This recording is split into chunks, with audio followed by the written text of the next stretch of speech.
Magandang araw ho sa inyong lahat. Ako po ang inyong lingkod, Attorney Danny Galang, at kayo'y nakikinig sa Usaping Legal sa Radyo Pilipinas, Radyo Publiko. Ngayon ay Sabado, February 8, 2025. Ayan ho, kamusta naman ang inyong nagdaang linggo? Napakainit ho ng politika dito sa ating bansa itong nagdaang linggo, at nakita ho natin na talaga namang na-impeach na ng House of Representatives si Vice President Sara Duterte. At ayan ho, syempre pag-uusapan ho natin yan maya-maya lamang. At next week ho, no, para naman ho malighten ang inyong mood, ay syempre meron na tayong Valentine's Day. At ayan nga ho, February 14, Valentine's Day, next week. Ayan ho, meron na ho ba kayong mga plano kung saan ho kayo lalabas? Saan ho kayo kakain ng inyong mga mahal sa buhay? At syempre, kailangan nyo na pong gumawa niyan, kasi ho, ang bilis hong maubos ng mga slots para sa mga hotel, restaurants, ayan ho, no? Para inyong ma-celebrate ang Valentine's Day. Kaya ngayon pa lamang ho ay gawin nyo na ho kung gusto nyo hong magpa-reserve ng inyong sa mga hotel at mga restaurants nga ho, no? At syempre, hindi lang yan para sa may mga boyfriend o girlfriend. Ayan ho, para dun sa mga single ho natin, maaari din kayong magdiwang ng Valentine's Day kasama ang inyong mga mahal sa buhay at syempre ho, mga kaibigan.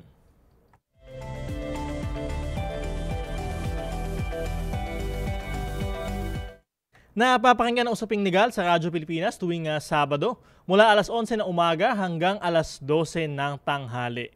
Tayo ay napapanood din sa Free TV dahil sa pagtutulungan ng Radyo Pilipinas at ng People's Television.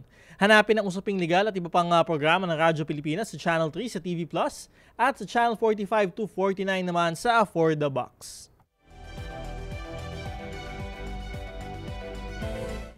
Ang programa natin ay linggo-linggong tatalakay ng mga napapanahong isyung legal at magpapaliwanag ng mga batas sa paraang simple at madaling maintindihan ng ating mga tagapakinig. Meron din tayong segment sa ating programa, Ang Sagot Kita, kung saan maaari kayong sumangguni ng inyong mga katanungang legal. Mag-text na inyong katanungan, komento o reaksyon sa cellphone number na 0917-626-1169,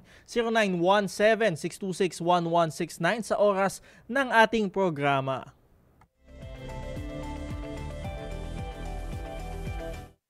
At syempre, sa mga nasa Facebook naman, maaari din kayong mag-comment ng inyong katanungan sa ating live stream sa Attorney Danny Galang Facebook page at sa Facebook page ng Radyo Pilipinas.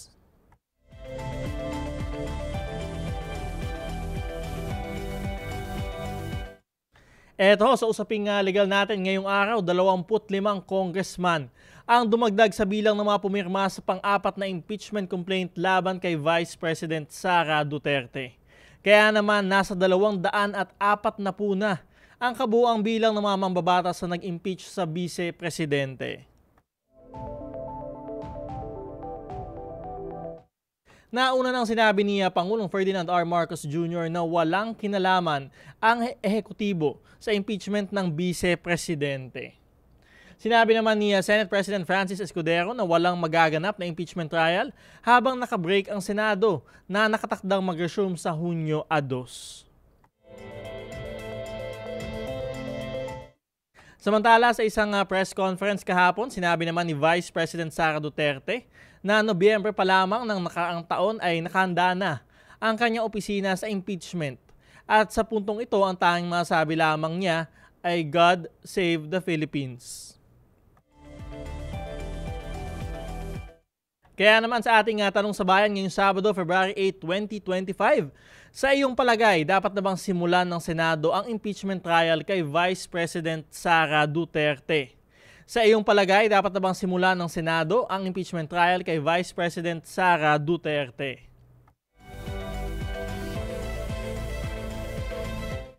Ayan ho, mag-text na inyong opinion sa cellphone number na 0917-626-1169, 0917-626-1169 o mag-comment sa ating live stream sa Attorney Danny Galang Facebook page at sa Facebook page ng Radyo Pilipinas.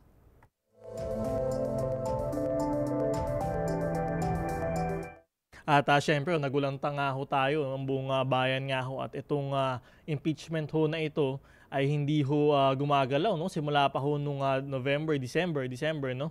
At 2 buwan na ho halos sa Kongreso, no?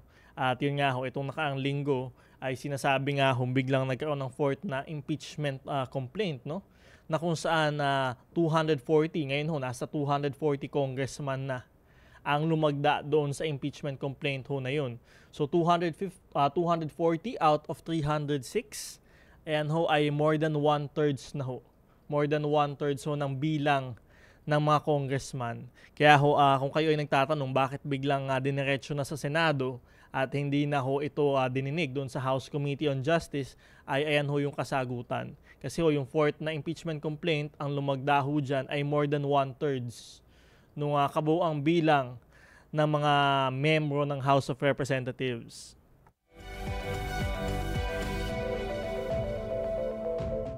So napakadami ho nito, no? Initially 215 lang ho yung pumirma at ngayon ho nadagdagan pa ng 25. Kaya naging 240 na ho yung pumirma doon sa fourth na impeachment complaint. At matagal nga din hong hinintay itong fourth na impeachment complaint. Kung matatandaan nyo ho, no? 3 impeachment complaints ho yung inihain sa Kamara simula nung Disyembre pa lamang, no? Para ho ma-impeach si Vice President Sara Duterte. At syempre ho, no, yung fourth na impeachment complaint, dahil nga po 1/3 na yung bilang ng mga congressman, more than 1/3 na yung bilang ng mga congressman na pumirma dito, ay dinirekta na ho itong i-transmit sa Senado. At ito na ho yung magsisilbing articles of impeachment. Articles of impeachment na didinggin ho, no, ng Senado at magiging ho silang impeachment court.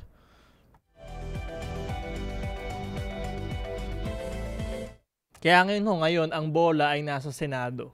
Kaya lang ho, syempre nagkaroon na ho ng break, no, yung sesyon ng Senado. Ito nga nakaang linggo din ho.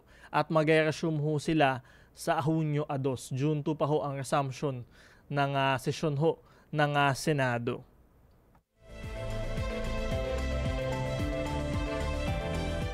Kaya ho maraming nagsasabi, no, marami hong umuusig din ho, no. At nagsasabi sa Senado na simulan na ho yung kanilang pagdinig, no, sa impeachment ng Vice President. Pero ito nga ho, nasa break nga ho ang sesyon ng Senado. At sinabi na nga ho ni Senator Chis Escudero, no, na walang mangyayaring impeachment trial habang nakabreak ang Senado.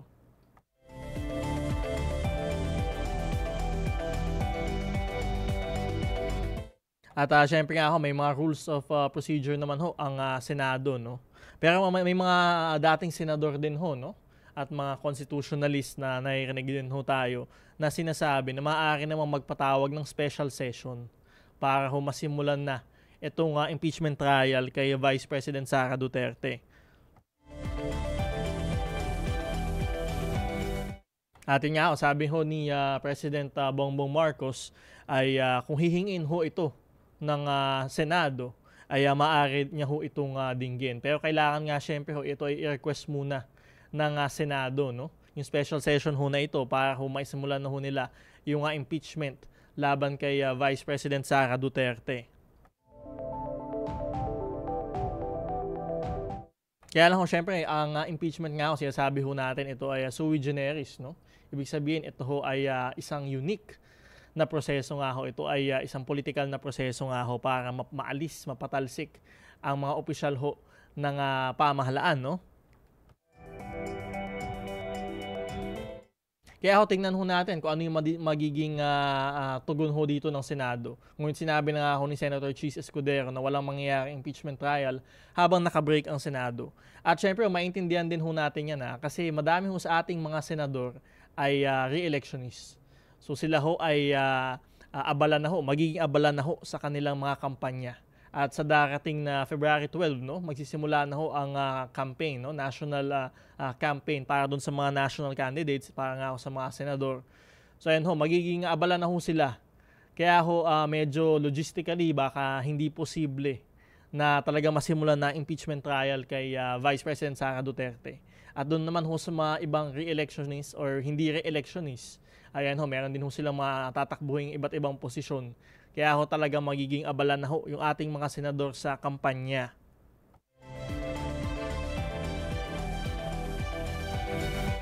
Kaya tingnan ho natin yung mga magiging developments dito sa ating dito sa impeachment ni Vice President Sara Duterte. Pero ang tanong nga ho ng bayan ay sino nga ho ba yung magiging bagong Vice Presidente kung sakali lang ho na ma-impeach ang si Vice President Sara Duterte ng Senado. So dito ho ay magno-nominate ho ang ating presidente mula sa mga congressman at senador.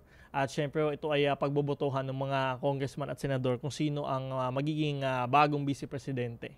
At yun nga ho, dapat ito ay nominado ng ating presidente.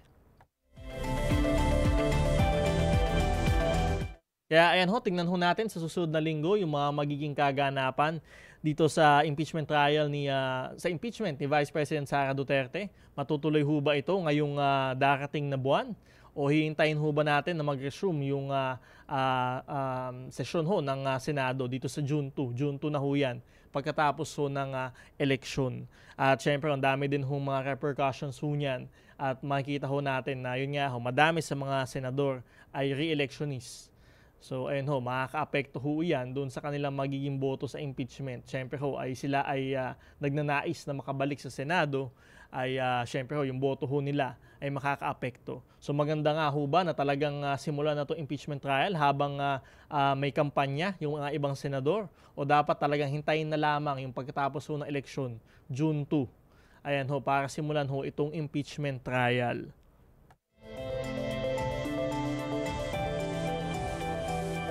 Kaya ayan ho, mag-comment ho ng inyong mga opinion. Sa iyong palagay, dapat na bang simulan ng Senado ang impeachment trial kay Vice President Sara Duterte? Mag-text na inyong opinion sa cellphone number na 0917-626-1169 o mag-comment sa ating live stream sa Attorney Danny Galang Facebook page at sa Facebook page ng Radyo Pilipinas.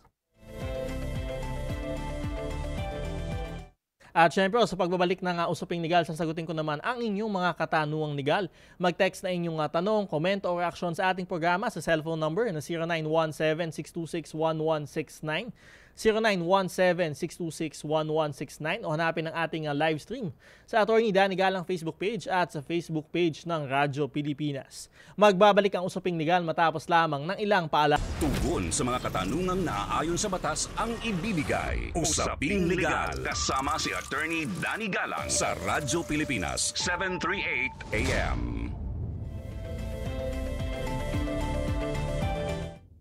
Nagbabalik ang Usaping Legal dito pa din sa Radyo Pilipinas. Ito ho, mula taong 2020 hanggang sa kasalukuyan, mapa social media man o sa radyo at telebisyon, ang programang Usaping Legal ay patuloy na nagbibigay ng serbisyo publiko para sa ating mga kababayan.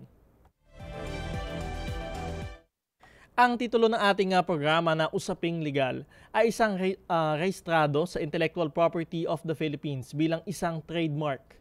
At ito ay protektado ng Intellectual Property Code ng ating bansa. Dahil dito, ang titulong Usaping Legal ay hindi maaaring gamitin ni numan nang walang pahintulot o di kaya gumamit ng kahalintulad na pangalan na maaaring magdulot ng kalituhan sa mga taga-subaybay ng ating programa. Ang paglabag sa Intellectual Property Code ay may kaukulang kaparusahan, kabilang na ang pagkakakulong at pagbabayad ng multa. Kaya dapat na tumigil ang sinuman na gumagamit ng kahalintulad na pangalan upang hindi ito maharap sa kaukulang kaso.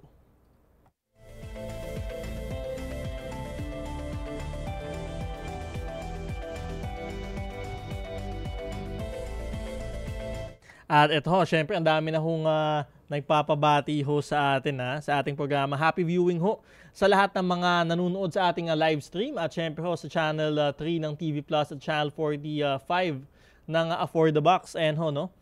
Good morning, Attorney Dan. Nakikinig po ako sa inyong programa. Nais ko pong batiin ng happy birthday ang mahal kong asawa na si Marites Sarausa. Galing yan po, sa kanyang asawa na si Randy Sarausa ng bayan ng Loon, Bohol. Salamat po. Ayan ho, happy viewing ho sa lahat ng mga nanonood sa Bohol. Ayan ho, and belated happy birthday ho kay Ma'am Marites Sarausa. Ayan ho, no. Galing ho yan sa inyong asawa na si Randy. Belated happy birthday po.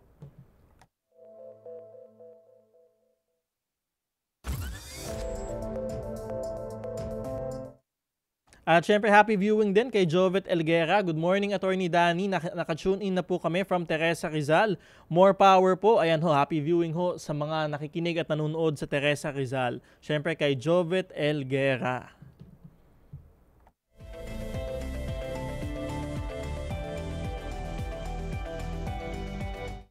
At syempre ho, ito, congratulations and best wishes kay Attorney Stephen Sebreros and Attorney Julia Magaro. Ayan ho, sa inyong kasal mamayang hapon. Ayan ho, congratulations and best wishes ho sa inyong dalawa.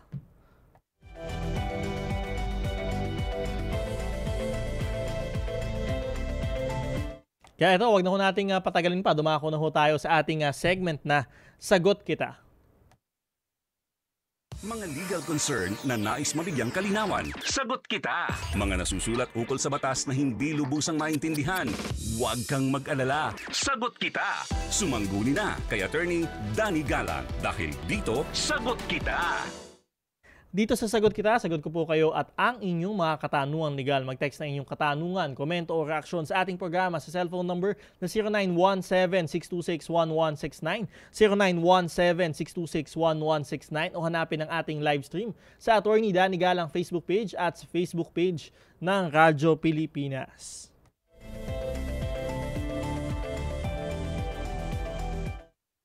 Eto, first question natin galing kay Teresa Ang. Attorney, may kaso po ba yung kasama sa trabaho is lumapit sa iyo at aakmain kang suntukin dahil lang sa hindi niya napigilan ang sarili niya na kumprontahin ako sa labas tungkol sa issue namin sa labas, not related sa work.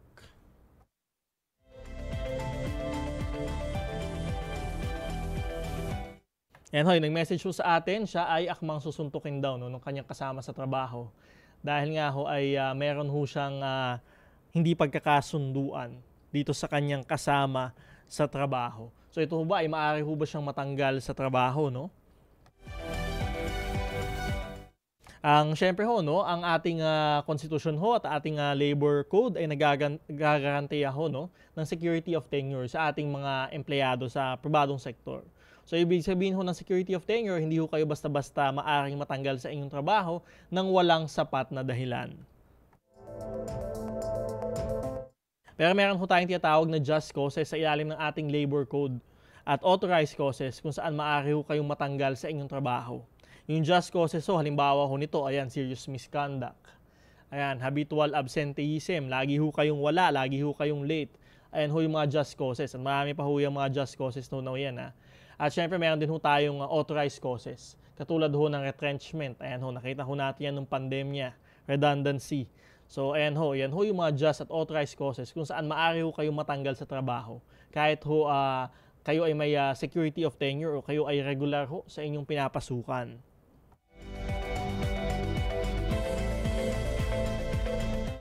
Ang tanong ho sa atin ay yung akmang pagsuntok ho ba doon sa isang ninyong katrabaho ay maaari ho bang ikatanggal ito sa trabaho? So meron ho mga desisyon ho ang Korte Suprema na nagsasabi na yung pag-aaway, yung suntukan, ayan ho, lalo na ho kung nasa loob ng company premises at sa isang kaso nga ho dun sa parking lot lamang no? So dito ho sinabi ho ng Korte Suprema na ito ay maaaring maituring na serious misconduct. Serious misconduct. At yun nga ho, dahil ito ay serious misconduct, ito ay just cause kung saan maaari ho kayong matanggal sa trabaho. At syempre, lalo na ho kung nakalagay yan doon sa inyong company policy. At ito ay basahin nyo ho, yung company policy nyo kung ano yung mga ipinagbabawal. At syempre ho, dapat usually naman ho, nakalagay ho dyan na bawal ho kayong makipag-away sa inyong mga kasamaan sa trabaho, bawal ho kayong mamisikal. Ayan ho, no? At minsan may mga provision din ho dyan sa paggamit ng ipinagbabawal na droga, etc.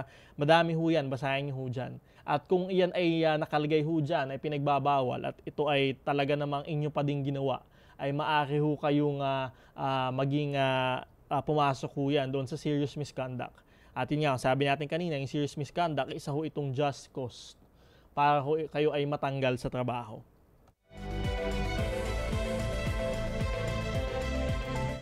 So yun, at the end of the day ho, depende pa rin ho talaga doon sa mga circumstances na unique ho doon sa inyong sitwasyon at doon sa nangyari nga ho, no, para maaring ma-justify ho yung pagkakatanggal ng inyong empleyado, inyong katrabaho doon sa kumpanya.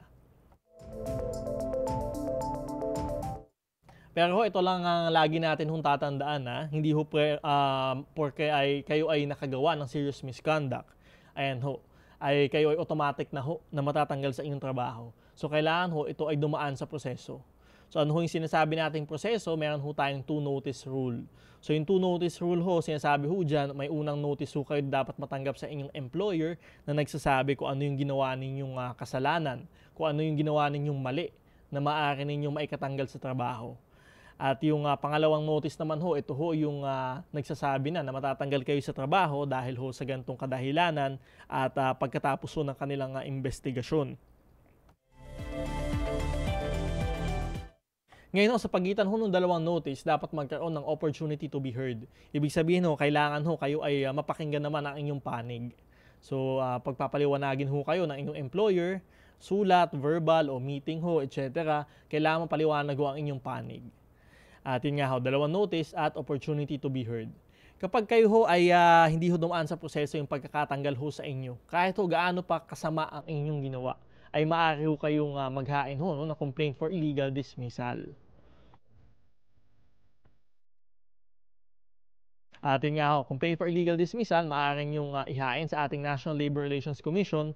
At ayan ho, kapag napatunayan ho dyan na talagang kayo ay illegally dismissed at hindi ho dumaan sa proseso ang pagkakatanggal ho sa inyo, ay maaari ho kayong ma-reinstate sa trabaho, maibalik sa trabaho, kasama ng back wages at syempre ho, maaari pa kayong mabigyan ng damages nga ho dahil sa inyong mga sinapit.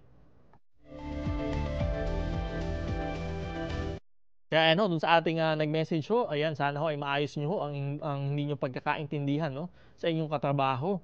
At ayan ho, para sa ating mga empleyado, huwag ho kayong gagawa ng kahit anong mga physical na mga ganyan ho, no, awayan, altercation sa company premises, no. Ayan ho, dahil baka maaari nyo itong ikatanggal sa trabaho.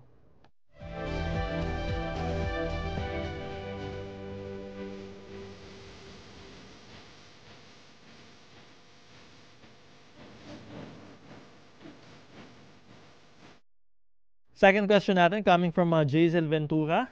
Good morning po, sir. Nag-enroll kasi ako ng Korean language. Nagbigay po ako bali ng 1,500 pesos. Nag-iba po ang isip ko at di na itutuloy kasi na kami kasama na sa sked ng exam. Pwede ko po ba makuha yung pera na naibigay ko? Thanks po. Sana may sagot yung tanong ko.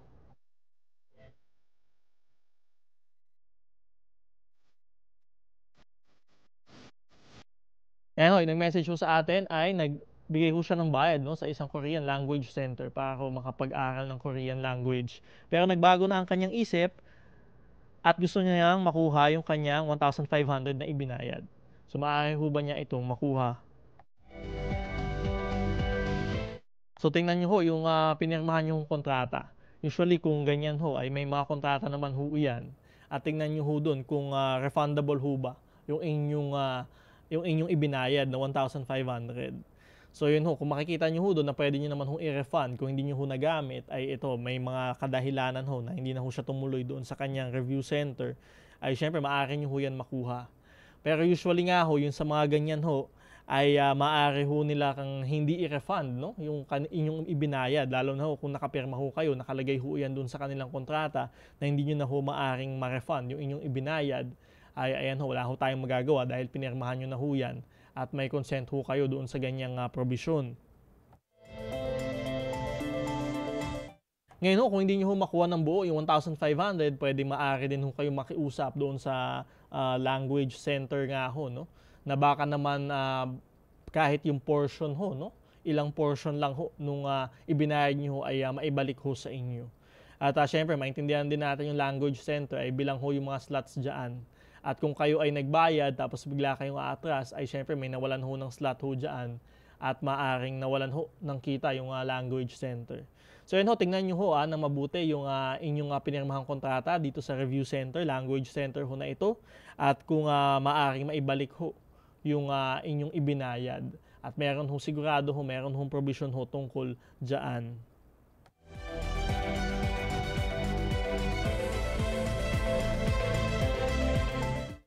Ito, tuloy-tuloy lamang ang inyong mga katanungan. Mag-text na inyong mga katanungan, comment o reaksyon sa ating programa sa cellphone number na 0917-626-1169, 0917-626-1169 o hanapin ang ating live stream sa Attorney Danny Galang Facebook page at sa Facebook page ng Radyo Pilipinas. Magbabalik ang usaping legal matapos lamang ng ilang paalala. Guni at pakikinggan. Mga karapatan pati na ang saligang batas ay klarong ipapaliwanag. Usaping legal sa Radyo Pilipinas 738 AM.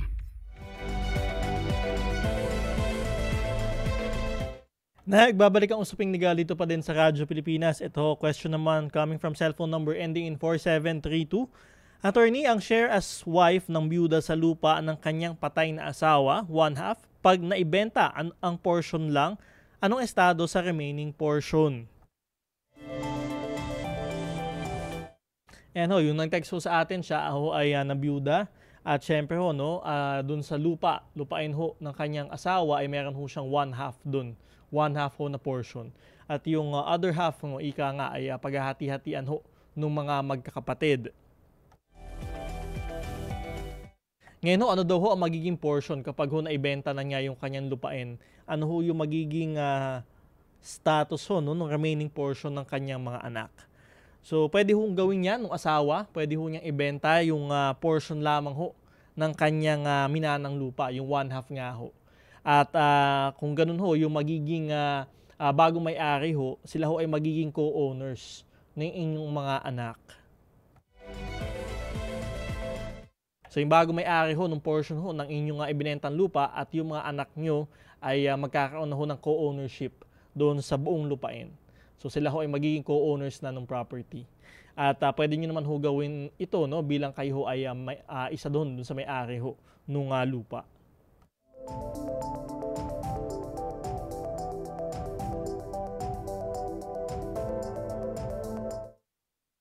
Ito from Teddy Boy.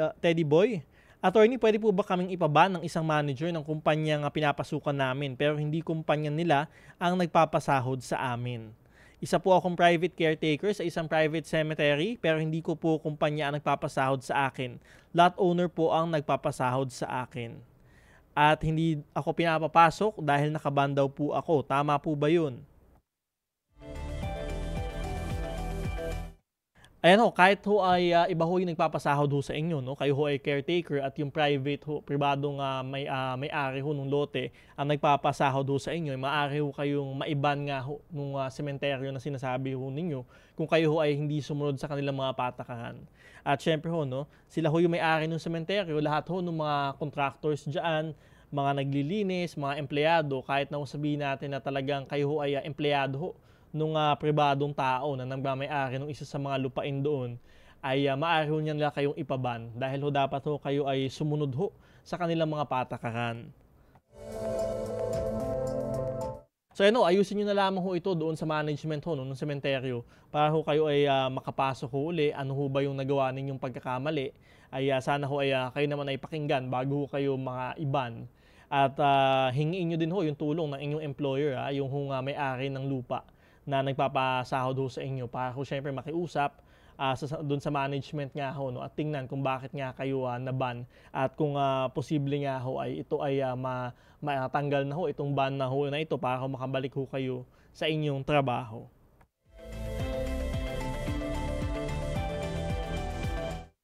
Ito, magbasa lang ho tayo ng ating mga komento doon sa ating tanong sa bayan. Sa inyong palagay, dapat bang simulan ng Senado ang impeachment trial ni Vice President Sara Duterte? From cellphone number ending in 1153.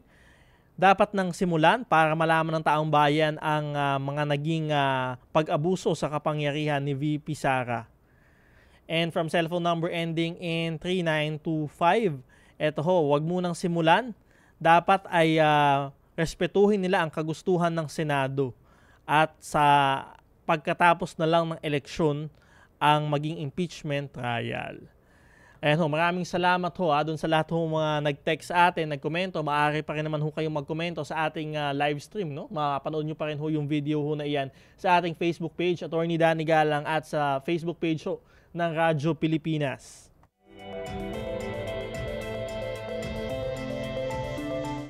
Ayan ho, dyan na ho muna nagtatapos ang ating programa ngayong araw. Yung mga nag-text ho sa inyo, babasahin ho natin yan sa susunod na Sabado. Wala lamang ho tayong oras. At syempre, maraming salamat sa ating mga nakasama engineers at staff, Sir Julian Aliston at Sir Rolly Bumatayo. Ayan ho, maraming salamat ho sa inyo. At magkarinigan ulit tayo sa susunod na Sabado, alas 11 ng umaga hanggang alas 12 ng tanghali. Dito pa din sa Radyo Pilipinas, Radyo Publiko. Muli, ako po si Attorney Danny Galang. Mag-ingat tayong lahat.